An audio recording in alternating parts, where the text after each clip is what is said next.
Chapter 1. Inceptum. The Beginning. The Winter Palace, Jericho, March, 750 years since the founding of Rome, AUC. The dying 70-year-old man ponders the apple and knife he holds in his hands. Though armies of servants tend his every wish, it is his custom to pare, cut, and eat his apples himself. He had intended to observe this custom now. Instead, the short, dull blade of his knife holds his attention. It whispers of possibilities he has never considered before, certainly not as gratefully as he considers them now. He is dying, and he is dying in inexpressible agony. It makes onlookers retch to see him. Doctors report that something like embers burn inside of him, a slow fire that actually emits a glow. This tortures him, and at the same time it makes him ravenous, first for one type of food, and then for another. Eating only adds to his torment. His inner organs are diseased and dissolving. A vile liquid oozes from his orifices and pools disgustingly at his feet. It secretes readily from an opening just beneath his belly. His penis is decaying and gangrenous. Worms fill his scrotum and push through the open sores that cover his genitalia. His body convulses constantly. There is no relief. When he sits up, he finds breathing difficult. When he lies down, he is nearly smothered by his maladies. His breath reeks of his decay. Doctors fear he is going mad. These sufferings are what make him ponder the knife. To his diseased mind, it seems an escape. He looks eagerly about, and seeing no one near, he raises the tiny blade and plunges it swiftly toward his chest. Before it pierces flesh, a firm hand catches his arm in midair. It is the hand of his first cousin, Archiabus, who holds fast and screams for help. Others quickly appear, and the frail, dying man cannot resist them. He is held against his will. It is a rare moment for him, though, for he is the Basileus, the king. In fact, by decree of the Roman Senate, he is the king of the Jews. It is a grand title for one born, Hordos the Idzumian. It seems even grander now that he is little more than a worm-ridden wretch. Still, until he breathes his last, he is the king, the one history will call Herod the Great, and he does not intend that any should forget.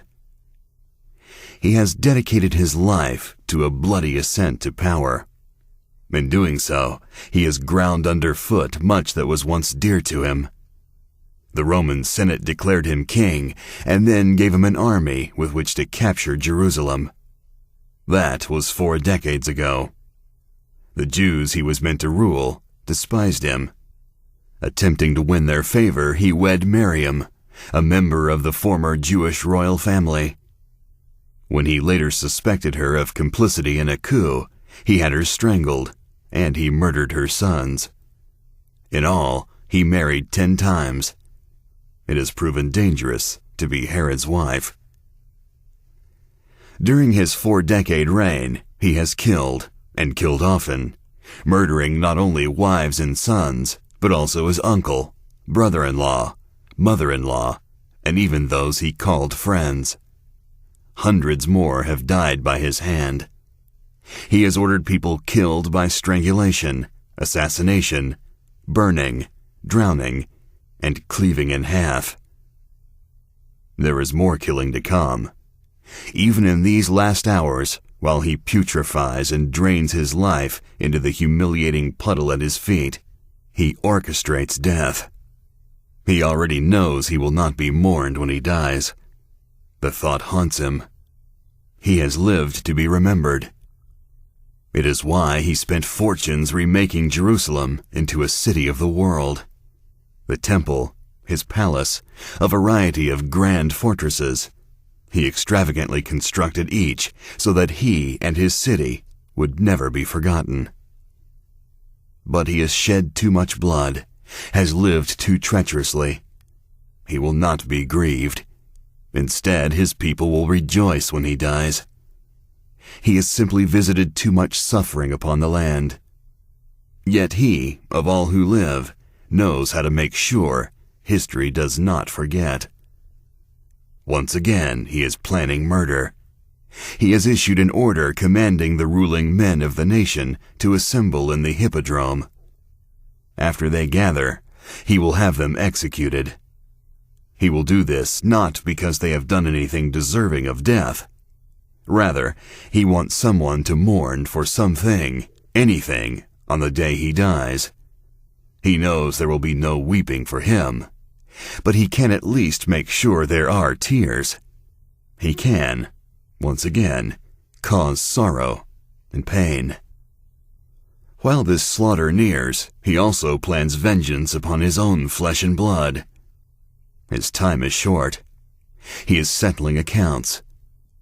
He believes his son Antipater has betrayed him.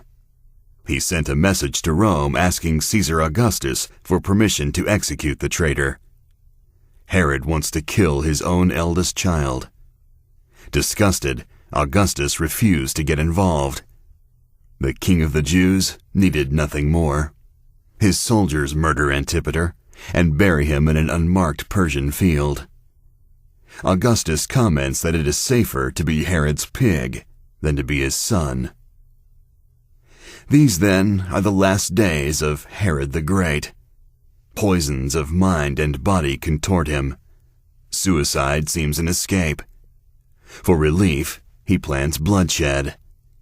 He is determined to be remembered, even for evil, even for a legacy of anguish and sorrow. Just before he breathes his last, ending the agony of his presence in this world, the foreigners come. They are religious men, they claim, yet they seem more sorcerers or magicians than priests. They come from far to the east and practice some form of superstition that has them divining knowledge from the heavens. This is how they first saw the star. They claim it signals the birth of a king, and so they have followed it. It stopped here. They hope for Herod's counsel. They yearn to worship the one so great that the heavens announce him. They tell this first to Jerusalem's gatekeepers, and then to the priests who investigate, and finally to Herod, who has already heard the rumors crackling through the teeming city streets. He has already consulted the chief priests and teachers. He is already panicked. That foreign magicians chase an errant star does not disturb him. What terrifies him is the phrase, "born King of the Jews." This is what the Easterners said. Their star leads to one born to be king. It is everything Herod fears, everything he has worked to prevent. He has murdered and schemed to stave off just such a possibility, that a legitimate ruler might arise and take the nation from his family's hands, leaving him lost to history, unremembered and unmourned. Bedridden and hemorrhaging, Herod summons the venom to plot death once more. Between the Jewish prophecy that the chosen one will be born in Bethlehem and the magician's assurance that their star first appeared 2 years before, Herod knows who and what his enemy is. He need not be in a hurry. He can let these foreign priests do the hard work. He charms them. He feigns interest in their charts and their incantations. Find this anointed one, he urges. We must all worship this new king. The magicians leave with a commission to return soon and report what they see. Herod waits. It is less than a morning's ride to Bethlehem. He expects the magician priest to return the next evening, surely no later than the second day. Yet that second day comes, as do the third and the fourth, without any word. Weeks more go by, and the king stops expecting. He knows he is betrayed. The sadistic rage that has defined his life now concentrates upon a single human being. There is a destined one now living who would steal all he has built. The thought stings Herod's diseased mind. Born King of the Jews. He feverishly turns the phrase over and over while he convulses on pus-soaked sheets. Then a certainty possesses him. It must not happen. This starred one must not live. No matter what is required, this man must die. Now, while this pretender is still an infant. Herod gives the order. End the threat. Go to Bethlehem. Destroy all boys under 2 years old. His commanders make it so. Immediately. In the town with the name that means House of Bread, where King David received his crown, soldiers snatch infants from their play and cut them in two. Some they stab while still in their mother's arms. Others they behead. There are no more than 300 people in Bethlehem, so there cannot be but a dozen boys under 2 years of age. The work is quick then, yet so ghastly that grieving mothers scream like wounded animals and do not stop for days. Some imagine the matriarch Rachel, whose tomb is in Bethlehem, weeping for her dismembered sons. Herod dies, believing he has killed his rival. At his last breath, he is confident there is no other king of the Jews. The throne is secure for his descendants, his memory preserved for generations to come. But it is not true. He failed to kill his rival. Whatever souls he snuffed out in Bethlehem, he did not slaughter the one who will one day claim to be Israel's true king. Nor did Herod secure his legacy. He married 10 wives who together gave him 14 children. Yet 100 years after his death, not one of his descendants will be alive to perpetuate his name. What he does leave is an unfinished mandate. There is an essential task he has left undone. How simple it is. There can be no chosen one. There can be no aspiring king who claims he comes from God. Rome will not put up with it, nor will those who rule the temple. They have too much at stake. The fate of the whole nation depends upon completing this single task. If there is anyone, anywhere, saying God has destined him to rule, that he is the true king over Israel, then that man must be killed.